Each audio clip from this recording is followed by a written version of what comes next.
Kentucky, the state known for its fried chicken, bourbon, and for being the first state to serve cheeseburgers. That's right.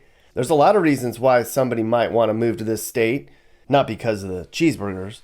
The cost of living is way lower than most other states. It's really pretty, and the people are wonderful for the most part. But it's not all great here. 1 out of 5 people in this whole state lives in poverty. And there's drugs and gangs and idiots here, just like any other place. And that sucks. Hello. Today we're in the great state of Kentucky. By the looks of things, I'm in the eastern part of the state, somewhere in the woods. Today we're going to talk about the worst places you can live in the state of Kentucky. And a lot of the worst places to live are not necessarily in the woods on the eastern part of the state. They're in actual cities where people live. Although the state of Kentucky is a great place and there's great people here, there's bad places here just like anywhere else. And that is what we're going to talk about right now, people.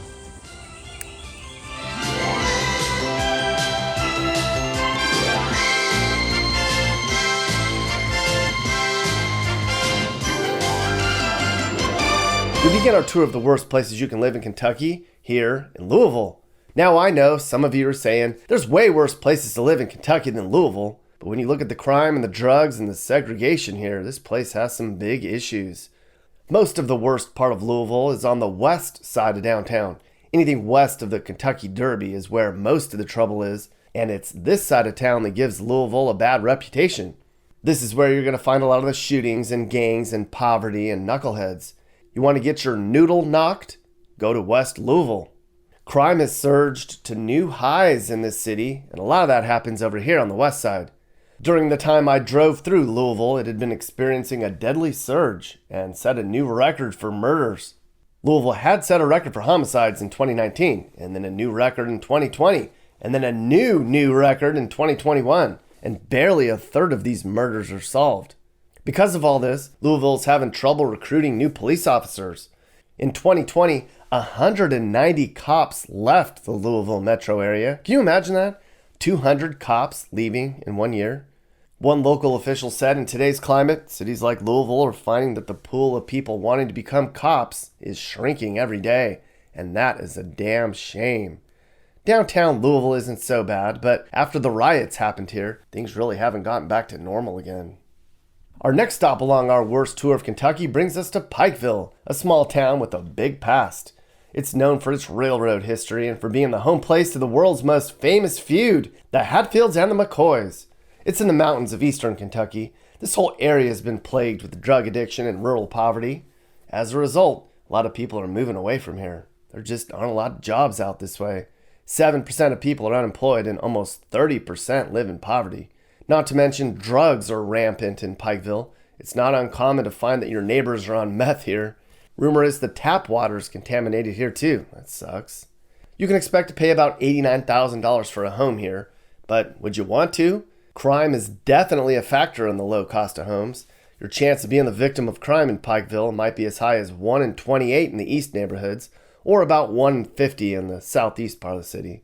But on a positive note, the schools here are doing pretty well. 96% of Pikeville high school students graduate. Yay! Moving on, we come to Glasgow. It's in Barron County, about an hour east of Bowling Green. 14,000 people call Glasgow home, and many consider it to be a place that's stuck in time. About 1 in 3 people gets welfare, and the unemployment rate's twice the national average. And Glasgow has seen a nearly 70% increase in crime since 2018, and that number's going up all the time. Crime's about 30% above the national average here, and your chance of being the victim of a crime is about 1 in 30.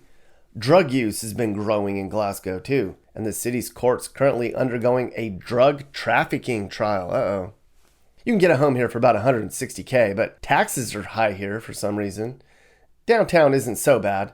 There's a handful of nice restaurants and shops, so that's cool. Now, way down in Wayne County along the Tennessee state line is Little Monticello, population 5,800, and the population's going down every year. This is the self-proclaimed houseboat capital of the world. But outside of boating, there's really not a lot to do and hardly any good jobs. 1 in 3 people are living below the poverty line, and 11% of people are out of work. Wow.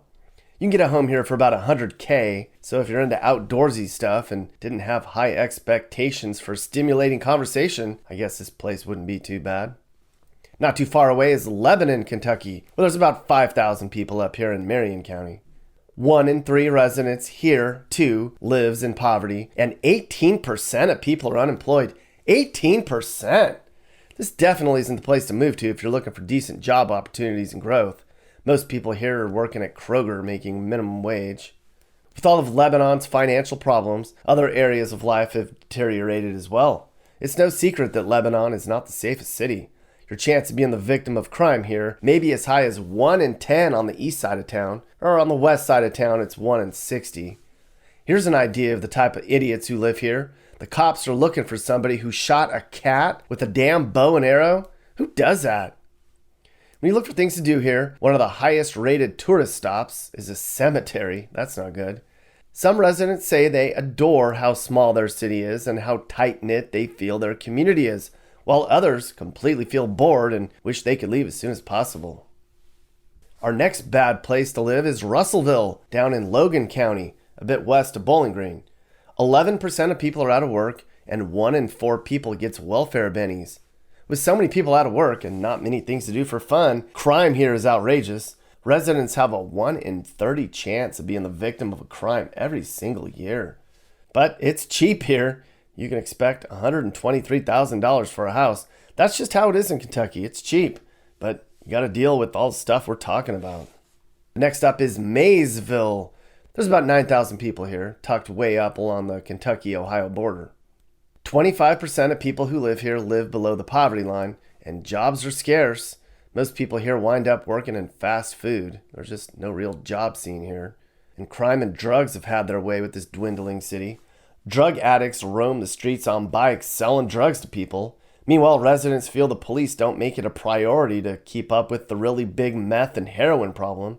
Your chances of being the victim of a crime are 1 in 29. That means MAYSVILLE has a crime rate higher than just about any other city in this whole state. And for those of you who think MAYSVILLE might be worth a shot, you can get a home here for about $100K. That's dirt cheap compared to the rest of the country. And downtown MAYSVILLE is quite beautiful, so at least there's that. Maybe in the future, MAYSVILLE will see more growth, and maybe their city will be more lively and figure out all their problems. Somerset's another struggling city down in the southern part of Kentucky. There's about 12,000 people down there in Pulaski County. Poverty plagues this small city. 1 in 3 residents are struggling under the poverty line, and 1 in 10 people hasn't worked in a long time. You'd be lucky to get a job here that pays more than $30K a year. Sure, it's cheap down there, but that doesn't get you much. And aside from outdoor recreational stuff to do, there really isn't a lot going on here. The nightlife is sparse. It's about an hour's drive to find some good food. But driving around, you'd have to be careful going out. Crime's been going up big time here. If you lived here for a year, your chance of being the victim of a crime is 1 in 44. There's even a Facebook group here where 7,000 residents are dedicated to talking about crime that the police can't seem to keep under control. Sadly, our next worst place to live was recently hit by a massive tornado, which caused absolute destruction to homes and businesses and churches. This is Mayfield, the county seat of Graves County. It's in the far western part of the state, over near Missouri. Mayfield was once known for being the hometown of Mayfield Woolen Mills, but that was back in 1860. That was back when manufacturing clothes was the main industry out here, and people would come to Mayfield to get good jobs and work in all these mills and working in loose-leaf tobacco factories. Today, Mayfield's looking a lot different, especially after the tornado. The tornado destroyed the candle factory, so a lot of people are out of work. And of course, there's no more mill jobs, and the tobacco jobs are hard to find. And that's what happens when you outsource jobs overseas. It's impacting a lot of places like Mayfield a lot.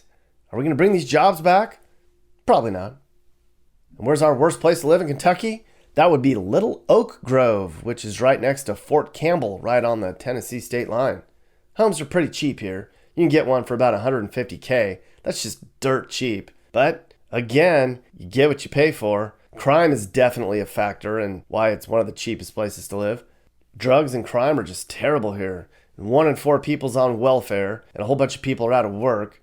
There's just nothing to do here, and the schools are ranked well below the state average. It's too bad, because Oak Grove has some good people, and Kentucky's actually a pretty nice state to live in. But not every place can be great.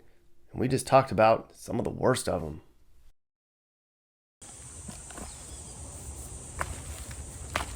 These mosquitoes. All right, so we did a good job of looking at the worst places you could live in the state of Kentucky. It's too bad that only a few people can ruin it for everybody else, but that's just the way it is in this country, isn't it? If you're curious, here are the best places that you can live in the state of Kentucky. So move there if you want happy and peaceful and quiet and safe, because the places that we just talked about certainly are not that. Now I'm off. I'm gonna go find me some moonshine. I heard they're making it back here in these hills somewhere, and I could sure use some. Bye. Are you looking to move and need advice? I do consulting. That's right. I'll sit down and talk about where the next perfect place for you and your family should be. I do it all the time. Together, let's find you a new home that's safe and checks all your boxes. You can get my email in the description to find out how I can help you find your perfect relocation. And I can also help you find your new house too. Email me and I'll work with you on not just helping you figure out where to move, but I can help you find your perfect home too. That's right. I know awesome, reliable agents all over the country, and I'd love to connect you to somebody who can help you search for that perfect home. Hey everyone. So it's pretty clear by now that elected leaders aren't going to help you. If you don't like what you saw in this video, demanding change won't work. You're going to have to do it on your own. If you want to be safe and want your community to be a place where people want to live, you're going to have to clean the place up yourselves. You're going to have to work with your friends and neighbors to lower crime. Politicians clearly don't care as much anymore. It's up to us. This is Sage, Nick's manager. This has been a Corner House Entertainment production.